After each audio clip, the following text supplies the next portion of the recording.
News केंद्र चॅनलला like व सबस्क्राईब करा। सामान्य जनतेची लोकभावना जपणारा, लोकांच्या मनातील भावी आमदार, सामान्य जनतेचा असामान्य नेता, लाखो युवकांच्या गळ्यातील ताईत, निराधारांचा आधार, लोकप्रिय दानशूर समाजसेवक, तरुण उद्योजक तेजस वनिता कैलास डाकी, समाजमानाशी जुळलेली त्यांची नाळ, दानशूर इच्छाशक्तीने अनेकांना सहकार्य करणाऱ्या, गरीब गरजू शोषित वंचित लोकांचे प्रतिनिधित्व करताना निर्माण झालेला निर्भीड संवेदनशील व अभ्यासू लोकनेतृत्व म्हणून त्यांची अफाट लोकप्रियता त्यांना अजातशत्रू व्यक्तिमत्व बनवते।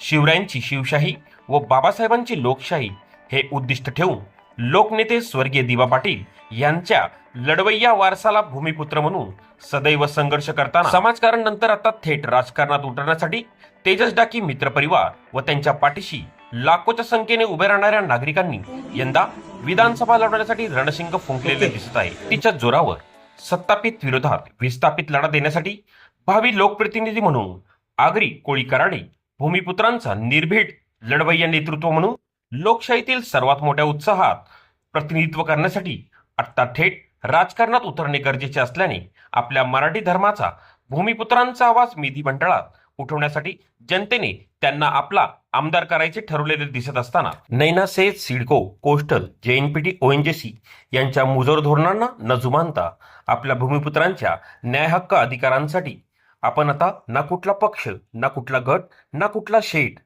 आता आपण स्वतः आपला भूमिपुत्रांचा आवाज विधिमंडळात पाठवण्यासाठी एक संघ होऊया असे आवाहन करत लवकरच आपल्या आशीर्वादासाठी, आपल्या भेटीसाठी उरण मतदारसंघात येत असल्याचे तेजस डाके यांनी प्रसारमाध्यमातून आवाहन करून लोकांना हा संदेश देत सांगितले।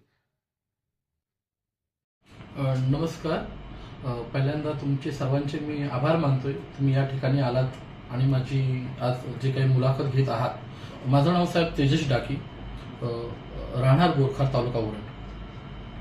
लहानपणापासून साहेब मला एक समाजसेवेची आवड होती आणि माझ्या आईच्याकडून हे मी पाहत होतो, ज्या पद्धतीने माझी आई लहानपणी लोकांना मदत करायची, हेल्प करायची, गोरगरिबांना सहकार्य करायची, महिलांसाठी सहकार्य करायची, हे सर्व मी माझ्या आईकडे पाहत गेलो। आणि मग शिक्षण पूर्ण झाल्यानंतर मला सुद्धा एक समाजसेवेची ओढ निर्माण झाली आणि समाजसेवा करत असताना माझ्या आईने मला सांगितलं होतं की तेज असं काहीतरी कर गावामध्ये की जेणेकरून एखादी मुलगी जर जन्माला आली तर तिला 5,000 रुपये, एखाद्या गावात मैल झाला तर 10,000 रुपये आणि एखाद्या मुलीचं जर लग्न ठरलं तर तिला 25,000 रुपये। जर तुला परमेश्वराने साथ दिली तर अशा पद्धतीने तू कार्य करत जा, जेणेकरून एखाद्या घरात जर मुलगी जन्माला येते तेव्हा तिच्या आई वडिलांना आनंद होईल। एखाद्याचा माणूस घरातला निघून जातो आणि त्याच्यावर प्रश्नचिन्ह असतो, मग याला आता अंत्यविधीला सामान आणायचं कुठून, मग अशा घरात जर तू मदत केली तर त्याचं तेज तुला पुण्य मिळेल। एखाद्या मुलीला 25,000 सारखी रक्कम असतोय, एखाद्याचे वडील गरीब असतात, मग त्यांना जेव्हा ही रक्कम जातोय तेव्हा ती लग्नाच्या छोट्याशा मंडपाचा खर्च निघून जाईल। हे सर्व माझ्या आईने मला शिकवलं। कुठलं उरणचं गाव नाही की त्या ठिकाणी मी एखाद्या प्रोग्राम्सला गेलो नाही। उरणमध्ये जेवढे काही प्रोग्राम्स असतात 99% ठिकाणी प्रमुख पाहुणे म्हणून मी जात असतोय आणि मी 4-5 वर्षापूर्वी सुद्धा हे डिक्लेअर केलं होतं की मला राजकारणात इंटरेस्ट राहिलेला नाही, परंतु ज्या पद्धतीने उरणचं राजकारण घडत आहे सर, खरोखर अजीब वाटतो, किलस वाटतो, राग येतो। कारण ज्या पद्धतीने उरणचं राजकारण घडत आहे त्याच्यामुळं आता जनतेच्या मनातून काही भावना व्यक्त होत आहेत। मला स्वतः मोठमोठी मंडळं उरण तालुक्यातली सांगत आहेत की तेजसभाई आता तुम्ही समाजसेवा करता, परंतु कुठेतरी आता राजकारणात येण्याची आता वेळ आलेली आहे। कारण ज्या पद्धतीने उरणमध्ये घडामोडी असतात, मग ते यशस्वी शिंदे असेल, नाव्याशिवायच्या एखाद्या मुलीवर हल्ला असेल, कामगारांचे प्रश्न आहेत, उरणचा खुंटलेला विकास असेल, त्याच्यामुळं अनेक मोठमोठ्या संघटना ज्या उरणमध्ये आहेत, ज्यांच्या सदस्य संख्या हजारो संख्येने आहेत, अशा मोठमोठ्या संघटना मला येऊन भेटत आहेत, माझ्यासमोर त्यांची गाऱ्हाणे मांडत आहेत की तेजसभाई आता समाजसेवेसोबत राजकारणात येणं खूप गरजेचं आहे। मी ठरवलं होतं की राजकारणात कधी यायचं नाही, परंतु इथले जे प्रतिनिधी आहेत त्यांची जी काम करण्याची स्टाईल आहे किंवा ज्या पद्धतीने ते उरणचा काम करत आहेत, मला नाही वाटत उरणचा विकास अजून 50 वर्ष होईल। त्याच्यामुळे कुठेतरी आता वाटतोय, कारण सत्तेशिवाय शहाणपण नाही। जर आपण सत्तेतच जर नसलो तर मला नाही वाटत ज्या पद्धतीने आपल्याला एखाद्या व्यक्तीला न्याय द्यायचा असेल त्याला न्याय देऊ शकतोय। त्याच्यामुळं आता कुठेतरी वाटायला लागलंय की राजकारणात येणं खूप गरजेचं आहे।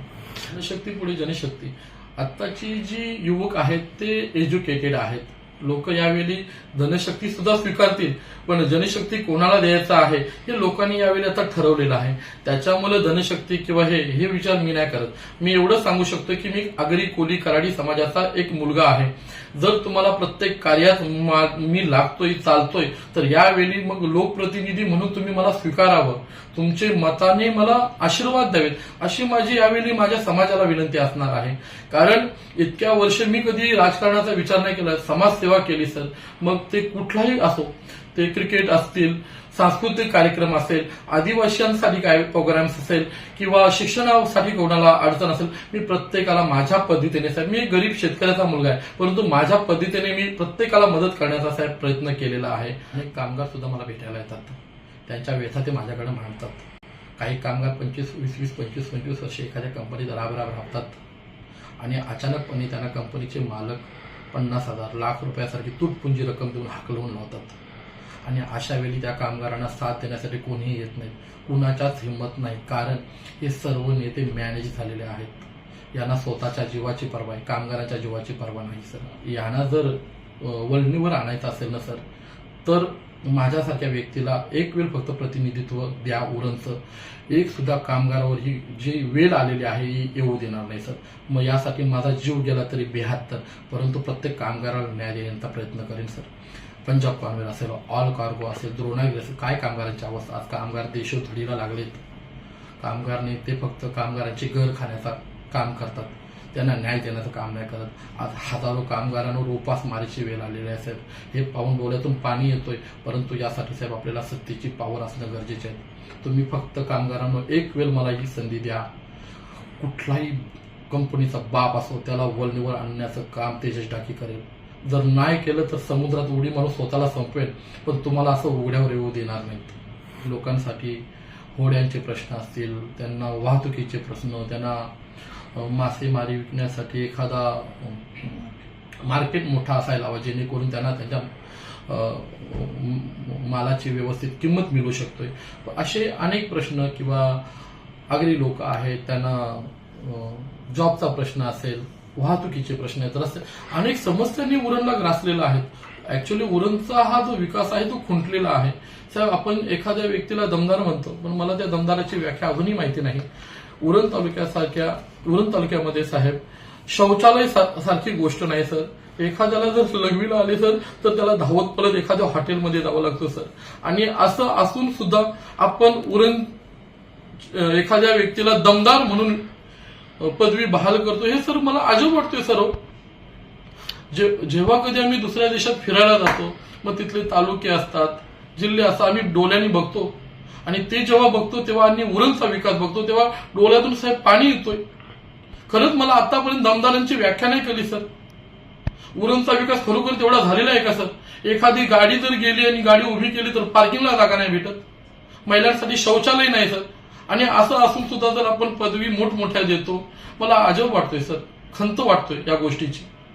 आणि याला जबाबदार सुद्धा आमच्या समाजाचेच लोक आहेत सर. एखाद्या व्यक्तीला आपण दोष देऊन फायदा नाही. त्यासाठी साहेब 100% आमचा आगरी कोली कराडी समाजच जबाबदार आहे. उरण विधानसभा मतदारसंघ यामध्ये सातत्याने बदल झालेले आहेत. सुरुवातीला जेव्हा उरण विधानसभेची स्थापना झाली त्यावेळी विवेक पाटील पहिल्यांदा आमदार झाले, त्याच्यानंतर सेकंड टाइम मनोहर शेठ झाले आणि तिसऱ्यांदा बालदेसाहेब झाले. उरणनी नेहमी चेहरा बदलण्याचं काम केलेलं आहे. परंतु यावेळी काय झालेलं आहे साहेब, अशा काही गोष्टी घडत आहेत की पनवेलचे माजी विरोधी पक्षनेते आता उरणमध्ये त्यांनी एंट्री केलेली आहे. आज 4 वर्ष 8 महिने झाले साहेब. तेव्हा कधी त्यांना आमचा उरण दिसला नाही. आता 4 महिने जेव्हा राहिले तेव्हा त्यांना आमचा उरण तालुका दिसलाय. मला हे खरोखर अजब वाटतं. हे नक्की खरोखर उभं राहण्यासाठी आलेले आहेत की एखाद्याला मतदान जास्त मिळवून देण्यासाठी आलेत किंवा एखाद्याचं वाटोळं करण्यासाठी आलेत, या आतापर्यंत मला तर कळलेलं नाही. परंतु हे काय जे घडणार आहे हे आम्हाला 1 वर्षापूर्वीच मला माहिती होतं की अशा अशा गोष्टी घडणार आहेत सर. आणि ज्या आम्हाला माहिती जी मिळाली होती त्याचप्रमाणे आता घटना घडत आहेत. माझं तर एकच मत आहे, बघा कोणीही उभं आघाडीतर्फे, परंतु आघाडीतून एखादा जर व्यक्ती जर उभा राहिला तरच ती निवडणूक टप होणार आहे किंवा त्या निवडणुकीत झुंज निर्माण होणार आहे. यामध्ये जर दोघे तिघे जर आपल्या समाजाचे नेते उभे राहिले तर नक्की त्याचा फायदा म्हणजे काय, दोघांचे भांडण आणि तिसऱ्याचा लाभ, अशा पद्धतीनेच हे राजकारण होणार आहे. आणि मला असं वाटतं अशा जर गोष्टी घडत असतील तर मग माझ्यासारखे समाजसेवकांनी यांच्यामध्ये का उडी मारू नये. आणि माझं साहेब एक आहे, आपण जोपर्यंत या मैदानाच्या बाहेर असतो तोपर्यंत शांत असतो, परंतु एखाद्या मैदानात उतरलो की मात्र आपण सुद्धा पाहत नाही. तुम्ही मगाशी धनशक्तीचा वापर केलात, लोकांना जर तेच हवं असेल तर प्रत्येक गोष्टीला मी सुद्धा साहेब तयार आहे. त्याच्यामुळे ट्रॅफिकचा प्रश्न असेल, विजेचा प्रश्न आहे सर. उरणमध्ये वीज एवढ्या वेळेला जातोय सर की त्याची आपण गिनतीच करू शकत नाही. हा विजेचा मोठा प्रश्न आहे सर. उरणमध्ये असा मोठा हॉस्पिटल नाही की एखादी इमर्जन्सी काही घटना घडली तर त्याला आपण त्या ठिकाणी हे करू शकतो. उरण तालुक्यात पूर्ण ठिकाणी सीसीटीव्ही कॅमेरे नाहीत. कदाचित आज जर सीसीटीव्ही कॅमेरे पूर्ण तालुक्यात असते तर ज्या काही घटना आपल्या बहिणींसोबत घडल्या त्या कदाचित घडल्या नसत्या. साहेब अनेक प्रश्न आहेत साहेब, परंतु समस्या संपणार नाही साहेब. छोटी समस्या आहे शौचालयासाठी, ती आपण पूर्ण करू शकतो. बाकी मोठ्या समस्या काय सांगणार. दिवा पाटला साहेबांचा आम्ही कट्टर समर्थक आहोत आणि आम्ही त्यांच्या शिकवून दिले त्या मार्गावर जाणारी माणसं आहोत. परंतु ज्या पद्धतीने दिवा पाटील साहेबांच्या नावावरून राजकारण केलं जातं त्याची खरंच आम्हाला घृणा निर्माण होतो सर. आज त्यांच्या नावाने संघटना स्थापना केल्या, त्यांच्या नावाने लोक नावारूपास आले आणि आज राजकीय पक्षांची पदं घेऊन ते बसलेले आहेत सर. फक्त दिवा पाटील साहेबांच्या नावाचा राजकारणासाठी उपयोग केला जातोय सर. आता सांगायचं झालं तर साहेब बघा, काय मी आता लेटेस्ट न्यूज वाचली होती की नामांतरांसाठी आपले जे नेते मंडळी आहेत ते सर्व दिल्लीला गेलेले आहेत प्रपोजल घेऊन. साहेब आता आचारसंहिता एक 4-5 दिवसात लागू होणार आहे, सुरू होणार आहे आणि तुम्ही याच वेळी आता अर्ज म्हणजे निवेदन घेऊन जाते. खरोखर हास्यास्पद आहे सर, अजब वाटतोय सर ऐकून. आणि तेवढी चिड होते हो. आमचे आगरी कोली कराडी खूप प्रेमल आणि मन मिलाव आणि साधेबोली लोक आहेत हो. या लोकांना अशा पद्धतीने हे नेते मंडळी फसवतात, खरोखर याची चिड येतोय सर मला. मोठमोठे आमिष तुम्हाला दाखवण्यात येतील, परंतु यावेळी आपल्या समाजाने किंवा लोकांनी ह्या सर्व गोष्टींचा विचार न करता एखादा व्यक्ती जर खरोखर उरणचा विकास करू शकतोय किंवा एखाद्या व्यक्तीने खरोखर विकास केला असेल त्याला त्यांनी सपोर्ट करावं. उगाच काहीतरी खोटी आश्वासनं, प्रलोभनं, पैसा पण याला बली न पडता त्यांनी योग्य व्यक्तीला मतदान करावं अशी माझी जनतेला विनंती आहे. तर बाबासाहेब आंबेडकरांनी सर आपल्याला मतदानाचा हक्क दिलेला आहे. तर मला हेच वाटतं की साहेबांच्या मुलं आपल्याला जो काही मतदानाचा हक्क मिळाला आहे तो तुम्ही लोकशाही मार्गाने बजावणी करावी आणि खरोखर जो उरणचा विकास पुरुष आहे त्याला तुम्ही मतदान करावं आणि लोकशाहीचा विजय करावा.